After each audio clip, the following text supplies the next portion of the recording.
नमस्ते, आप सभी दर्शकों का बहुत बहुत स्वागत है। आपके साथ मैं जयप्रकाश शर्मा यूपी मांगे उत्तर लेकर हाजिर हो चुका हूं। मुद्दा क्या मुद्दा है? योगी का शब्द बाण और सपा का सनातन अपमान। आज इसी मुद्दे पर हम चर्चा कर रहे हैं क्योंकि यूपी विधानसभा में बवाल हुआ, सदन में जो काम है वो चल नहीं रहा है, तो ऐसे में आम जनता का नुकसान भी हुआ है। यूपी विधानसभा में मानसून सत्र के दूसरे दिन सीएम योगी रौद्र अवतार में दिखे और उनके निशाने पर रहे विपक्षी दल। योगी ने विपक्ष के एक एक वार पर चुन चुन कर पलटवार किया, जिसमें सबसे अहम था अयोध्या और सनातन के अपमान का मुद्दा। दरअसल यूपी विधानसभा में अनुपूरक बजट पेश किया जा रहा है, मगर विपक्ष ने राम मंदिर दान चोरी का मुद्दा उछाले रखा, हंगामा करता रहा, जिसके बाद योगी आक्रामक मुद्रा में आ गए। योगी ने साफ कहा कि जिस पार्टी ने राम भक्तों पर गोलियां चलवाई, अब वही पार्टी संतों को बदनाम कर रही है। योगी ने विपक्ष पर सनातन विरोधी होने का आरोप लगाया, तो ये भी साफ कर दिया कि दान चोरी में जो भी शामिल है उन सबका हिसाब हो रहा है। योगी ने अपने तेवर से साफ कर दिया कि विपक्ष का हंगामा प्लान नहीं चलने वाला है। सरकार चर्चा को तैयार है, लेकिन राम मंदिर में दान चोरी को मुद्दा बनाकर सदन की कार्यवाही बाधित करने की साजिश नहीं चलेगी। फिलहाल विधानसभा का मानसून सत्र सत्ता और विपक्ष के बीच सियासी अखाड़ा बन चुका है। सरकार विपक्ष पर हंगामे की राजनीति का आरोप लगा रही है, तो विपक्ष राम मंदिर और दूसरे मुद्दों पर सरकार को घेरने में जुटा है। तो आज इसी मुद्दे पर हम चर्चा करेंगे, लेकिन पहले ये रिपोर्ट आप देख लीजिए।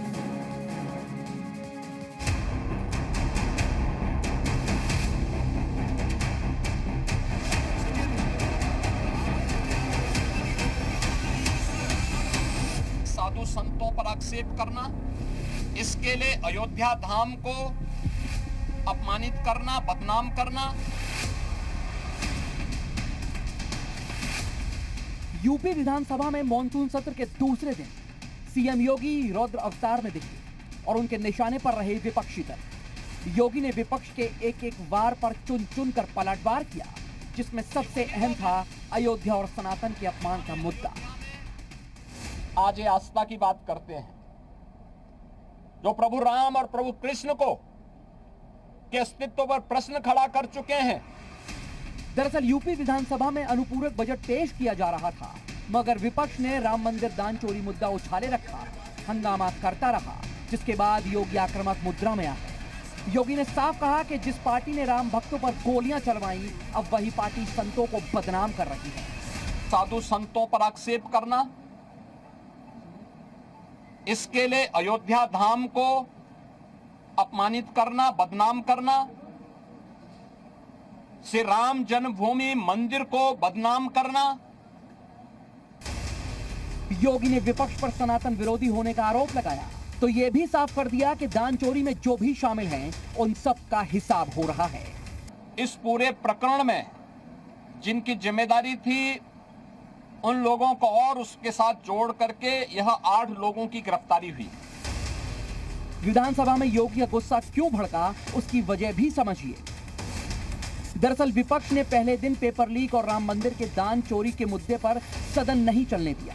दूसरे दिन योगी सरकार ने प्रदेश के विकास कार्यों के लिए 59,000 करोड़ रुपए का अनुपूरक बजट पेश किया, लेकिन बजट पेश होने के बाद भी सदन में जोरदार हंगामा जारी रहा। विपक्ष के विरोध के बीच मुख्यमंत्री योगी आदित्यनाथ अपना पूरा संबोधन नहीं दे सके। राम मंदिर के मुद्दे को लेकर विपक्ष के लगातार शोर शराबे की वजह से विधानसभा की कार्रवाई कल तक के लिए स्थगित कर दी गई। विधानसभा के अंदर ही नहीं, बाहर भी योगी ने विपक्ष को आड़े हाथों लिया और सदन स्थगित होने के बाद भी विपक्ष पर योगी का प्रहार जारी रहा। बड़ी आश्चर्यजनक स्थिति है। और ये आक्षेप कौन लगा रहा है? यह आक्षेप वह समाजवादी पार्टी और वह कांग्रेस लगा रही है, जिन्होंने सदैव राम जन्मभूमि और भगवान श्री राम का अपमान किया है। क्या यह सच नहीं कि 1990 में अयोध्या की गलियों को और सरयू की पावन धारा को रक्त रंजित करने का पाप समाजवादी पार्टी की सरकार ने किया था? योगी ने अपने तेवर से साफ कर दिया कि विपक्ष का हंगामा प्लान नहीं चलने वाला। सरकार चर्चा को तैयार है, लेकिन राम मंदिर में दान चोरी को मुद्दा बनाकर सदन की कार्रवाई बाधित करने की साजिश नहीं चली। ब्यूरो रिपोर्ट, जी मीडिया। तो चलिए आज इसी मुद्दे पर हम बात करेंगे। कई खास मेहमान हमारे साथ रहेंगे कि आखिरकार जो विधानसभा, क्योंकि अब 4 दिन का तो महज सत्र बुलाया गया, ये मानसून सत्र, और 6 तारीख को खत्म हो जाएगा। अब इसमें सबसे बड़ा सवाल यह है कि सिर्फ एक ही मुद्दे पर बवाल होकर खत्म हो जाएगा। अब सबसे बड़ी बात ये 59,000 करोड़ का अनुपूरक बजट पेश हो गया।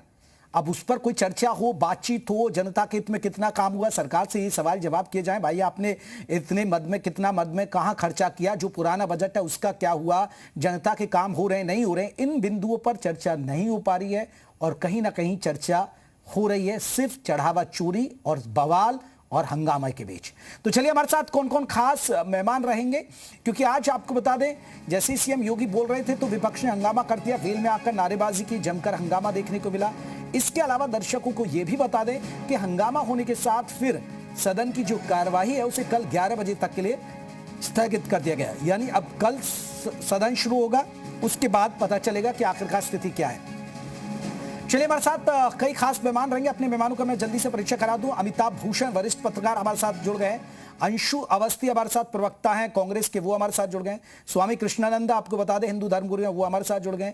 राजीव रंजन राजनीतिक विश्लेषक हमारे साथ जुड़ गए। शरद त्रिवेदी प्रवक्ता हैं बीजेपी के, वो भी हमारे साथ जुड़ गए। चर्चा की शुरुआत मैं पहले विपक्ष से ही कर लेता हूं। अंशु जी, आपको नहीं लग रहा है कि सदन चलना चाहिए, जनता के मुद्दों पर बात होनी चाहिए? अंशु अवस्थी, अंशु अवस्थी जी मुझे सुन पा रहे हैं?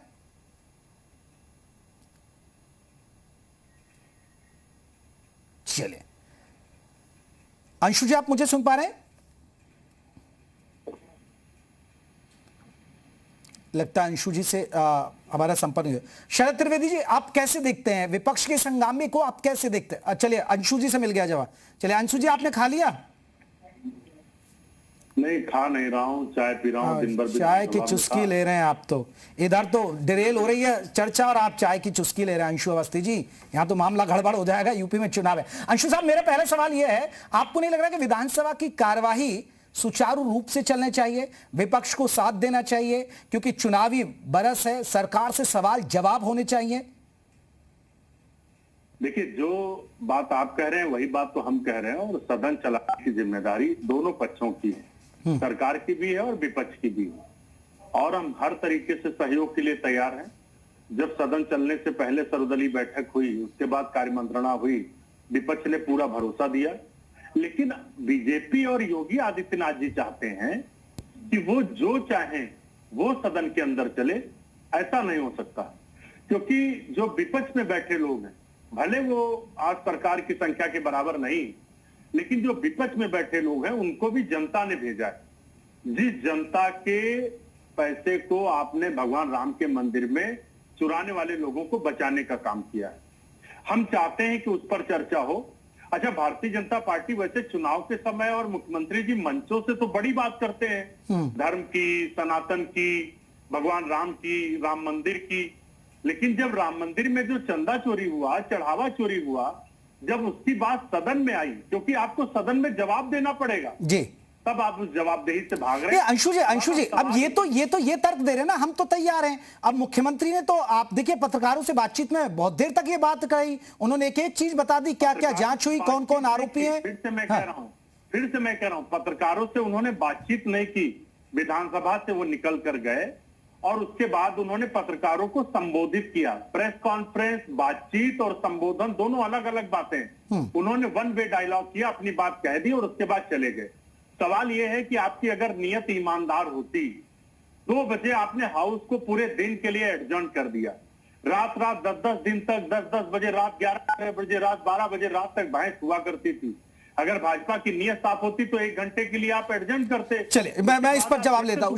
शरद त्रिवेदी साहब, आप क्या, देखिए, चढ़ावा चोरी एक मुद्दा तो है, इनके लिए आपने सत्र को बर्बाद कर दिया। एक तो आप भी बताइए, यही वो उत्तर, मैं अपनी बात कंप्लीट कर लूं। हाँ, जल्दी से करेगा। बात पूरी ईमानदारी सुनूंगा। हाँ, देखिए, यही वो उत्तर प्रदेश की विधानसभा है, जब कांग्रेस की सरकारें थी, गैर भाजपाई सरकारें होती थी, 15 दिन 18 दिन सदन चलता था, हर एक मुद्दे को शामिल किया जाता, चाहे शिक्षा थी, सड़क था, स्वास्थ्य था, बाढ़ था, सब कुछ है। आप 4 दिन का सदन लाए हो, उसमें भी पहले दिन तो आपने श्रद्धांजलि में निकाल दिया, चलिए वो तो हमेशा होता रहा है, लेकिन उसके बाद 3 दिन में आप क्या करेंगे? इस 25 करोड़ के उत्तर प्रदेश के आबादी के प्रदेश में आप 3 दिन में उत्तर चल मैं अंशु जी अब इस पर जवाब ले लेता हूं। अंशु जी ठीक है, मैं शरद, पता चलता है आपकी नीयत कितनी, ठीक है, नियत पर सवाल है। शरद साहब, शरद त्रिवेदी साहब, देखिए ठीक है, आपको लगता है कि आपने अपनी सफाई रख दी है, जांच चल रही है, चढ़ावा चोरी में ये सारी चीजें हो रही हैं, लेकिन जवाब तो देना पड़ेगा ना।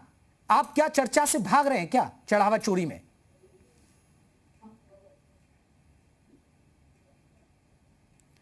भाई शरद जी का ऑडियो नहीं आ रहा है। शरद जी आपने म्यूट तो नहीं कर रखा है? मैं अपनी बात कंप्लीट कर लूं? नहीं अंशु जी रुक जाइए, हो गई आपकी तो बहुत देर, आपको ही तो दिया पूरे 5 मिनट हो गया आपको।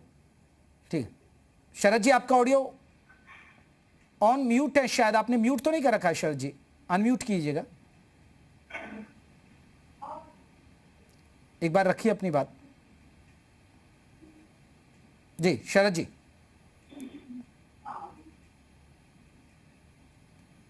शरद जी की आवाज मुझे तक शरद तो जी नहीं की है। आवाज नहीं है। मैं जल्दी से स्वामी जी का एक रिएक्शन। स्वामी जी देखिए, विपक्ष मांग तो सही कर रहा है, क्योंकि चढ़ावा चोरी का मुद्दा तो करोड़ों हिंदुओं से की आस्था से जुड़ा है, कोई अकेले यूपी से तो जुड़ा नहीं है, ये तो देश का मुद्दा है, इसमें करोड़ों आप जैसे साधु संतों की आस्था से भी जुड़ा है, तो चर्चा होनी चाहिए, जवाबदेही बनती है। और ये कह रहे हैं कि ये चर्चा नहीं करना चाहते हैं। नहीं जेपी जी, कौन कह रहा है कि चर्चा नहीं करनी चाहते?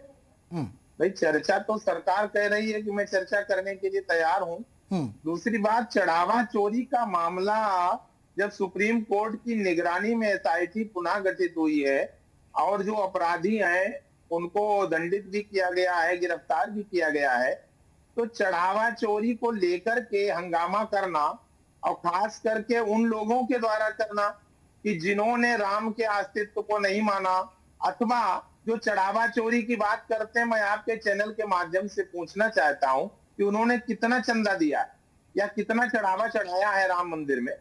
तो जिन्होंने 1 रुपया कभी चढ़ावा नहीं चढ़ाया है, जिन लोगों ने चढ़ाया, हम सभी हिंदुओं ने जो चढ़ावा दिया है, चांदी की ईंटें, सोना चांदी और रुपए, तो हम लोग देख रहे हैं और सभी सनातनी हिंदुओं की नजर है उसके ऊपर।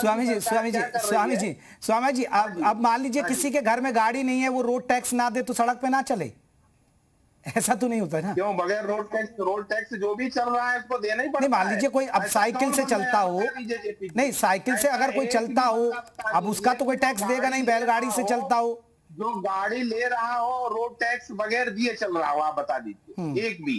अगर ऐसा कोई कानून हो भारत में तो हमें बताइए, हम भी चले फिर ऐसे बगैर रोड टैक्स के। चले अंशु जी, आपने सुना स्वामी जी को, स्वामी जी की बात पर जल्दी से एक रिएक्शन दीजिए, फिर मेरे 2 खास मेहमान और बैठे हो, मैं उनको पास जाऊंगा।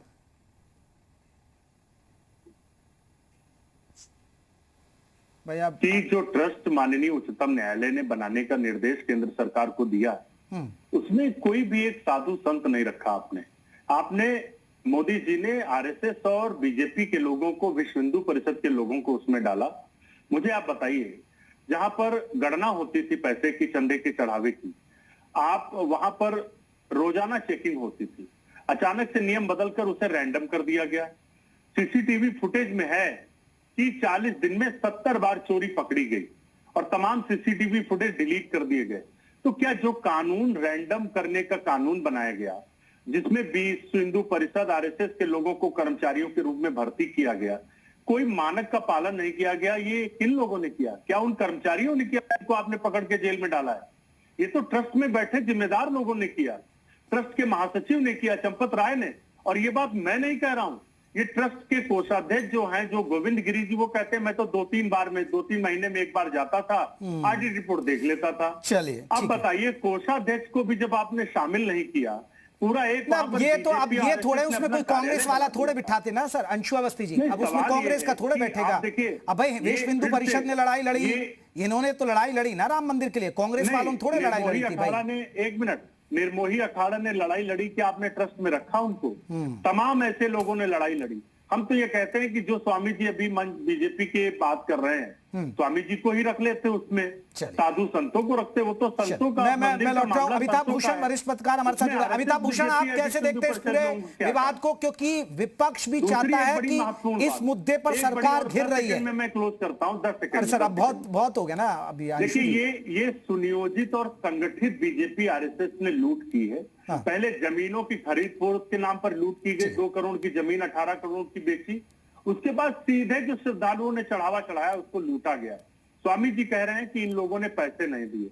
किसने पैसे दिए, किसने नहीं दिए, ये जानने का अधिकार आपको नहीं। चलिए ठीक है, अमिताभ भूषण को लेकर बात होनी चाहिए, उसको चर्चा। इस पूरे विवाद को आप कैसे देखते हैं जो विधानसभा में हंगामा चल रहा है? इसके सियासी मायने हैं क्या? दरअसल क्योंकि हिंदुत्व का मुद्दा बीजेपी इसको आगे, और हिंदुत्व के मुद्दे को ही कहीं ना कहीं जो विपक्ष हथियार बनाकर घेरना चाहता है जी। और अयोध्या का मसला इसलिए भी महत्वपूर्ण है विपक्ष के लिए कि नहीं भूलना चाहिए कि 2024 के लोकसभा में अयोध्या की सीट बीजेपी ने गंवा दी थी। तब कोई चंदा चोरी का मसला नहीं था। अभी पिछले दिनों की बात है, दतिया की सीट बीजेपी ने उपचुनाव में गंवाई है। इससे पहले केदारनाथ की सीट बीजेपी ने गंवाई थी। तो आप ये देखिए कि जो सीट मंदिरों के कारण जिन क्षेत्रों की पहचान है लोकसभा या विधानसभा में, उन सीटों पर बीजेपी अगर मात खा रही है तो निश्चित तौर पर वहां के जो वोटर हैं, जो पहले ये माना जाता था कि बीजेपी समर्थक वोटर है, उनके भीतर विपक्ष ने एक सेंध लगाई है, या फिर बीजेपी के आचरण के कारण उनके भीतर एक क्रोध की परिस्थिति बनी, गुस्से की परिस्थिति बनी और उन्होंने परिवर्तन किया है। तो ऐसे में जब राम मंदिर से जुड़ा हुआ ये इतना बड़ा मसला है तो निश्चित तौर पर विपक्ष इसको विधानसभा में लेकर हंगामा करने की पूरी कोशिश करेगा। राजनीतिक दल के तौर पर उनको अपनी सक्रियता दिखाने के लिए एक अच्छा मसला मिला है, उस मसले पर वो विरोध करेंगे ही। और दूसरी बात ये है कि बार बार ये कहा जाता है कि मामला सब जुडिस है। सब जुडिस होने के बाद भी जेपी भाई अगर आसन चाहे, अध्यक्ष चाहे तो वो चर्चा करा सकते हैं, वो उसको शिथिल कर सकते हैं। दूसरी बात यह है कि उसके भीतर भी जब सब जुडिस मामला होता है तो उसकी प्रक्रिया पर बात हो सकती है। जो एसआईटी की प्रक्रिया थी जांच की, कई लोग ये भी सवाल पूछ रहे हैं कि भाई चंपत राय से शुरुआत क्यों नहीं हुई? अभी चंपत राय जी मौन व्रत पर चले गए हैं, तो ये जो मौन व्रत पर आप चले गए उसका संदेशा तो दूसरी दिशा में जा रहा है। तो इस पर अगर चर्चा हो ही जाए तो इसमें गुनाह क्या है? चलिए, राजीव रंजन राजनीतिक विश्लेषक हमारे साथ जुड़े। राजीव साहब, आप तो लखनऊ में बैठे हैं। लखनऊ में एक आखिरी बात, ठीक है, आखिरी बात बस जोड़ रहा हूँ कि मान लीजिए समाजवादी पार्टी के ऊपर राम मंदिर को लेकर या कांग्रेस के ऊपर तमाम सवाल है, इनके निर्णय कैसे थे, या आंदोलन में कहां थे, गोली किसने चलवाई, ये सब है। लेकिन जो इनके मतदाता है जिन्होंने इनको मत दिया है, क्या वो राम भक्त नहीं है? नेताओं को और पार्टियों को किनारे कर दे तो क्या अपने वोटर्स का सवाल भी पॉलिटिकल पार्टी को नहीं पूछना? बिल्कुल, ये तो पूछेगी, नहीं पूछेगी भाई। राजीव रंजन, आप किसको जिम्मेदार मानते हैं कि ये सदन नहीं चल रहा है? क्या सरकार या विपक्ष? क्योंकि आज तो देखिए हंगामा हुआ, मार्शल से धक्का मुक्की तक हो गई। ये सारी नौबत आपने भी देखा कि वहां पर मार्शल बुलाने पड़े, फिर उनसे धक्का मुक्की हो गई। बार बार वेल में आ रहे थे समाजवादी पार्टी के विधायक है, और इतना वो धरने तक बैठ गए, और मुख्यमंत्री बोलना चाह रहे थे तो उनको नहीं बोलने दिया क्योंकि इतना शोरगुल था। इसलिए सदन की कार्रवाई कल तक के लिए स्थगित हो गई। जयप्रकाश जी, देखिए, इस बात को निर्धारित करना कि सदन कौन चलने नहीं दे रहा है, ये थोड़ा सा कठिन है। सरकार निश्चित तौर पर सदन को सुचारू रूप से चाहती है कि चले, लेकिन विपक्ष के हाथ से कितना बड़ा मुद्दा लगा है। राम मंदिर के मामले में आम हिंदुओं की भावनाओं को आहत किया, इसमें कोई शक नहीं। राम मंदिर के मामले के बाद पहली बार सदन चल रहा है, तो विपक्ष चाहता है कि यह मौका हाथ से छूटेगा। बार बार राम मंदिर की बात को याद दिला के भारतीय जनता पार्टी की कमजोर नस को दबाना चाहता है। लेकिन यहीं पर यह समझने वाली बात है कि राम मंदिर ट्रस्ट में योगी आदित्यनाथ या उत्तर प्रदेश सरकार से जुड़ा कोई व्यक्ति नहीं था। विश्व हिंदू परिषद के हाथ में उसका मैनेजमेंट था और उसमें एसआईटी बनी। जो लोग उसकी चोरी में पकड़े गए हैं उनको जेल भेजा गया है। अब अगर राम मंदिर के मुद्दे को लेकर योगी आदित्यनाथ के ऊपर अटैक करने की कोशिश करेंगे तो योगी आदित्यनाथ की छवि आज भी हिंदू समाज में बेदाग है। अगर राम मंदिर को मुद्दा बना के विपक्ष सदन को रोकेगा या अगर चाहेगा कि योगी आदित्यनाथ के ऊपर कोई इस तरह का अटैक हो तो विपक्ष मुंह की खाएगा। विपक्ष अपना काम कर रहा है, विपक्ष यह चाह रहा है इस मुद्दे को जिंदा रखे, लेकिन यह मुद्दा अगर लेकिन राजीव रंजन, फिर आम मुद्दे तो फिर गौण हो गए ना। आम मुद्दों की तो कोई वैल्यू नहीं है। आम मुद्दे हैं बहुत सारे, बिजली, पानी, सड़क, बहुत सारी चीजें, ये तो फिर कुछ नहीं है। जयप्रकाश जी, अंशु जी आ रहा हूं आपके पास। जयप्रकाश जी, अनुपूरक बजट आया है। हाँ, 69,000 करोड़ का अनुपूरक बजट पैसा। लेकिन राजनीतिक दल हमेशा राजनीति करते हैं। विपक्ष को लग रहा है कि विधानसभा चुनाव से पहले शायद यह सदन में अंतिम मौका है सरकार को घेरने का। अब इसके बाद एक सत्र और शायद आएगा, लेकिन उस समय तक चुनावी माहौल बन ठीक चुका है, होगा। चले अंशु अवस्थी आप कह रहे हैं कि ये चर्चा से भाग रहे हैं, लेकिन आपने अगर आज सदन की जो कार्यवाही है वो देखी होगी, जब विधानसभा का सेशन में मुख्यमंत्री बोल रहे थे, आप विपक्ष के जो तमाम विधायक हैं वो वेल में आ गए, वो धरने पर बैठ गए, वो पोस्टर लहराने लगे, और फिर इसलिए मजबूर होकर विधानसभा स्पीकर ने उस कार्यवाही को कल तक के लिए स्थगित करना पड़ा। तो मुख्यमंत्री खुद बोल रहे हैं, बात कर रहे हैं, सदन में अपनी बात रख रहे हैं। जेपी भाई, दो बातें आपने बड़ी महत्वपूर्ण कही कि और दूसरे मुद्दे गौड़ हो गए। एक महत्वपूर्ण बात यह है कि अनुपूरक बजट आया, तीसरी बात यह कि विपक्ष के लोग बेल में आ गए। मुझे ये बताइए, ये सारी घटनाएं 2 बजे हो रही थी, स्पीकर महोदय ने जो विधानसभा रात 10 बजे तक चलती थी उसे अगले 11 बजे तक आपने स्थगित कर दिया। आप बुलाते विपक्ष को, आप कार्य मंत्रणा करते, बात करते, संवैधानिक प्रक्रिया है सदन की, तमाम यहाँ वरिष्ठ और विधानसभा कार्रवाई। अंशु जी, कमिटमेंट किया था ना जब बैठक हुई थी, पहले सर्वदलीय बैठक में कमिटमेंट किया था विपक्ष ने। दूसरी बात आप कह रहे हैं कि महत्वपूर्ण मुद्दे गौड़ हो गए। मुझे बताइए कि 3 दिन का सदन बुलाया गया, मानसून सत्र, 3 दिन में कौन सी चर्चा हो जाएगी, मुझे आप बताइए ना। जो सदन 15-15 दिन चलता था, हमारी चिंता तो वही है, क्योंकि सरकार अपनी जवाबदेही से भाग रही। इन 10 सालों में इन्होंने कुछ नहीं किया युवाओं के लिए, किसानों के लिए, आम आदमी के लिए। आज खाद की बड़ी किल्लत है, मैं आपको बताता हूं। जनपद हरदोई में संडीला के अंदर एक ऐसी फैक्ट्री लगाई गई जहां पर मक्खियों का प्रकोप हो गया, और वहां पर कम से कम कुछ नहीं तो 10 किलोमीटर एरिया में 30 से 40 गांव प्रभावित हैं। वहां पर इस तरीके से मक्खियों का आतंक है। लोग महीनों से धरने पर बैठे हुए हैं, लेकिन उस पर कोई कार्रवाई नहीं हो रही है। प्रशासन ऊपर मौन है। क्यों? क्योंकि जो बिजनेसमैन है उसको सत्ता का संरक्षण है, उसको मुख्यमंत्री योगी आदित्यनाथ जी का संरक्षण है, तमाम और बीजेपी के नेताओं का संरक्षण है। नहीं तो सवाल अंशु जी ऐसा सवाल नहीं है। अब देखिए, आप यहाँ चलने दे रहे हैं क्या? आप लोग नहीं, आप ये बताइए ना अंशु जी, आप कह रहे हैं इतना कम, ठीक है, मैंने मान लीजिए। 1 सेकंड मुझे बस इस बात का जवाब दीजिए, मैं आपको ही बोलने दे रहा हूँ। अब आप संसद चलने दे रहे हैं क्या? संसद तो जुलाई से शुरू हुआ, अगस्त तक चलेगी, आप संसद चलने दे रहे हैं? भाई, अभी एक तरफ तो भारतीय जनता पार्टी और मोदी जी कहते हैं कौन राहुल, एक तरफ कहते हैं कांग्रेस खत्म हो गई है। अभी आप कह रहे हैं सदन नहीं चलने दे रहे। सदन चलेगा, लेकिन सदन आपकी शर्तों पर नहीं चलेगा। सदन में जो जनता की आवाज है, जो जनता के सवाल हैं, चाहे चंदा चोरी हो, चाहे भ्रष्टाचार हो, चाहे नरेंद्र मोदी जी का जो उद्योगपति प्रेम है, जिसमें किसानों की 700 किसानों की हत्या हो गई, जिस पेपर लीक में 150 पेपर लीक हुए, 22 नौजवानों ने, 22 छात्रों, युवाओं ने आत्महत्या कर ली, उन मुद्दों पर चर्चा होनी चाहिए। आपने गोली चलाई, आपकी पुलिस ने, और आप कहते हैं गृह मंत्री जी ने आदेश नहीं दिया। तो क्या गृह विभाग बिना गृह मंत्री जी के चल रहा है?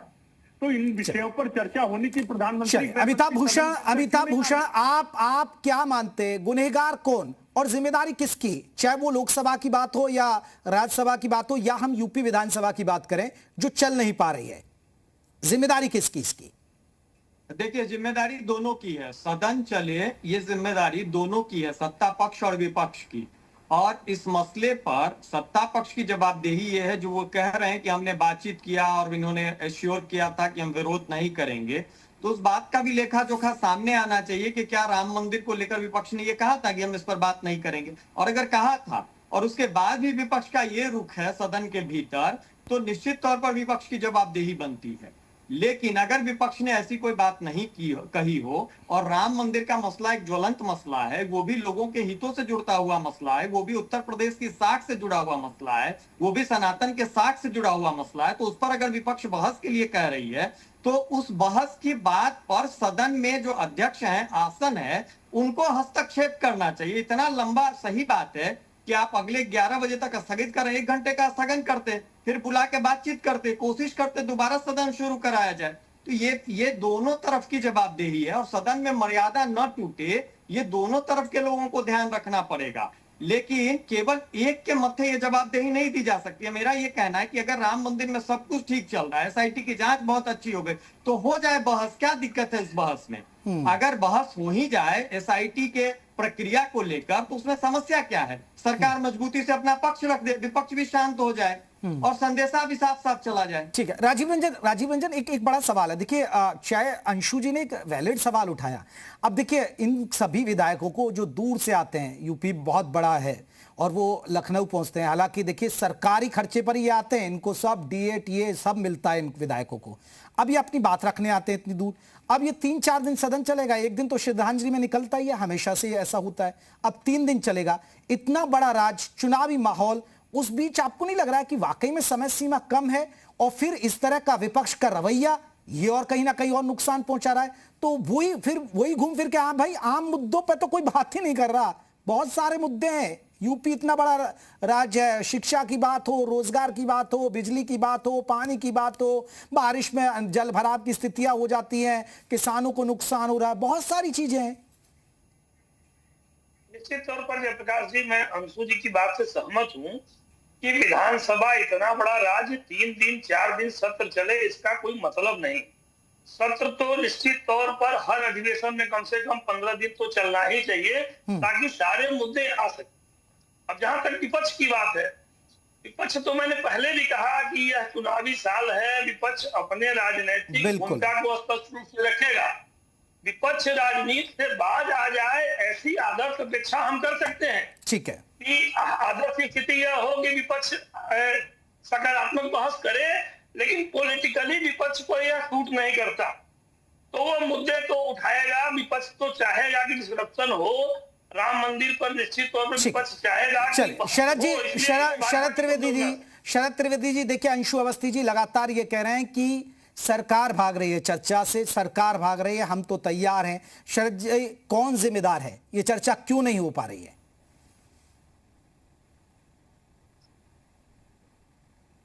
शरद जी रखिए, आप अपनी बातें रख सकते हैं।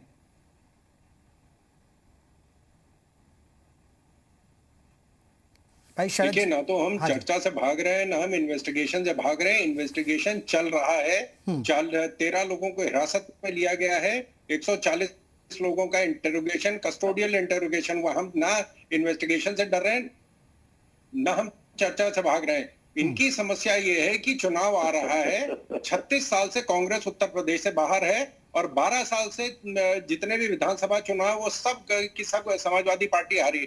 चाचा भतीजे, बुआ बबुआ, लड़के पसंद है, सारी कहानी उत्तर प्रदेश में चल चुकी है।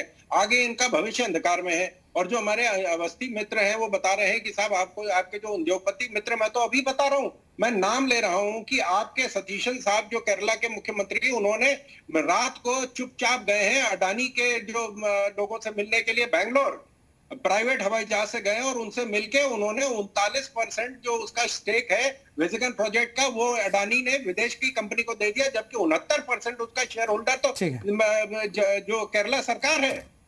यहाँ पे हम किसी चीज से नहीं भाग रहे हैं, हम बहस के लिए तैयार हैं। इनको बहस करनी नहीं है। शरद जी, क्यों आपको मंशा क्या नजर आ रही है विपक्ष की? शरद जी, मंशा क्या नजर आ रही है? और वो आधे इटालियन है, उनको नहीं पता है कि जब चंदा दिया जाता है तो जूते उतार के दिया जाता है। हम तो दीप प्रज्वलन करने में भी हम लोग जूते उतार के दीप प्रज्वलन करते हैं। ये जो चंदा के जो नाटक हो रहा था पप्पू यादव जी के संरक्षण में, ये जूते पहन के दान दे रहे थे। ये तो इनकी आस्था है। शरद जी, अंशु जी कह रहे हैं, अंशु जी कुछ कह रहे हैं आपकी बात पर। कि इन्होंने हलफनामा दिया है कि साहब मेरा सिर्फ एक सवाल है, शरण में आना पड़ रहा है। हम ना केंद्र में भाग रहे हैं बहस से, ना हम उत्तर प्रदेश में भाग रहे हैं। समस्या इनकी है जिनके पास कोई मुद्दा नहीं है, जिसका शरद जी एक बार अंशु जी की बात ले ले रहा है, आप उसका इंतजार कर लीजिए। सारी बातें शरद भाई मान ली, आपकी सारी बातें जीत से लेके जीता जी तक कोई स्कैम नहीं है जिसमें आप शामिल नहीं थे। सारा पूरा खानदान बैलगाड़ी में घूम रहा है। जब इन्वेस्टिगेशन सीबीआई का, तो पूरी कांग्रेस जो है जाके सीबीआई का दफ्तर घेरा था। देखिए शरद जी एक मिनट सुन लेना, अंशु अवस्थी को सुन ले एक बार। आपकी बात में ठीक है, आपने बता दिया गुजरात कि ये लोग भाग रहे हैं। महीने जेल में रखा गया तो कोई भी वहां परिंदा नहीं गया। अंशु अवस्थी वहां डेमोन्स्ट्रेशन करने के लिए। शरद भाई सिर्फ ये बात समस्या इनकी है कि ये इनका अंधकार है, वरना पूर्व में अच्छा ठीक है भाई, अंधकार है, ठीक है, हमारा अंधकार हमको मुबारक होने दीजिए, पूरी बात तो सुन लीजिए, सवाल सुन लीजिए। देखिए, तमाम बातें इन्होंने की यहाँ पर, उत्तर प्रदेश की और भगवान राम के मंदिर में जो चंदा चोरी हुई उसकी बात नहीं। इनसे सिर्फ एक सवाल है कि उत्तर प्रदेश में तमाम मुद्दे हैं जिसमें एक मुद्दा चंदा चोरी भी है। शरद भाई बात सुन लीजिए, बाद में सुनते। आप मुझे ये बताइए, 25 करोड़ के उत्तर प्रदेश में जहां पर 80 सांसद आते हैं, 403 विधायक होते हैं, 3 दिन के मानसून सत्र में आप कौन सा वहां पर उन मुद्दों पर चर्चा करेंगे? मुझे आप बताइए, क्या 3 दिन काफी है? आप तो सीनियर पॉलिटिशियन है, इससे पहले जर्नलिस्ट रहे हैं, आपने भी कवर किया है कि 15-15, 20-20 दिन, एक महीने सदन चलता है। ये बड़ी बात। इन 3 दिनों में आप कौन सी गंभीरता दिखाना चाहते हैं? शरद जी बताइए ना इस पर, 3 दिन वो समय सीमा पर सवाल उठा रहे। चर्चा करा देंगे, युवाओं के लिए करा देंगे, किसानों के लिए करा देंगे, राम मंदिर में चोरी पर करा देंगे, किस पर चर्चा करा देंगे? आप बताइए ना। दलितों के ऊपर जो अत्याचार हो रहा, महिलाओं पर हो रहा, भ्रष्टाचार बढ़ रहा, ब्राह्मणों को निशाना बनाकर बनाया जा रहा, किस मुद्दे पर? लेकिन कुछ दिन तो चलने दीजिए ना, आगे तो 2-3 दिन तो चलने दीजिए ना अंशु जी। नहीं, 2-3 दिन चले कैसे? हम तो कह रहे हैं चर्चा, जब आप चलने देंगे तो चोरी हुआ उस पर। चलिए, मैं माफी चाहूंगा, मेरे पास वक्त की कमी है। आप सभी मेहमानों को बहुत बहुत शुक्रिया, लेकिन सदन नहीं चल रहा। आम जनता के मुद्दे तो गायब ही हैं भाई, सिर्फ राम मंदिर के मुद्दे पर ही बवाल है। नमस्कार।